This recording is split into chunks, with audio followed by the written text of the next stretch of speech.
Masasabi mo sa may daya daw ang eleksyon? Sa totoo lang, nakakapagod din sumagot sa mga issue ng mga DDS na yan.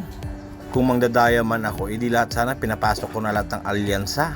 Para sa akin lang ha, kagustuhan na ng Panginoon yung nangyaring yan. Congrats sa mga nanalo, ganun na lang. Tignan mo si Bongo, nanalo siya. Pero excuse me naman po sa mga nagsasabing puro DDS ang nagboto kay Bongo. Dahil ang totoo, may naitalim na mabuti si Bongo din talaga. Malaking bagay ang naitulong ng Malasakit Center na yan.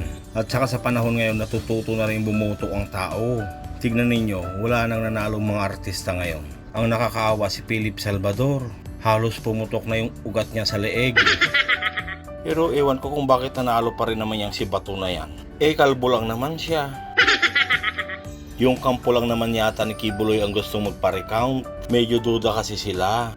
Kasi ang KOGC 8 million daw sila. Pero ang boto ni Kibuloy 5 million lang yata mahigit. Dahil sa totoo lang, mas matapang pa si Dilima. Si Kibuloy kasi may patago-tago under the ground pa.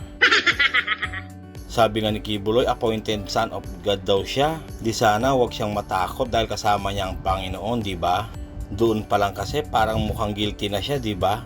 Kung bakit naman kasi hindi siya nakasuhan nung panahon ni Digong. Best friend niya nga pala siya, di ba?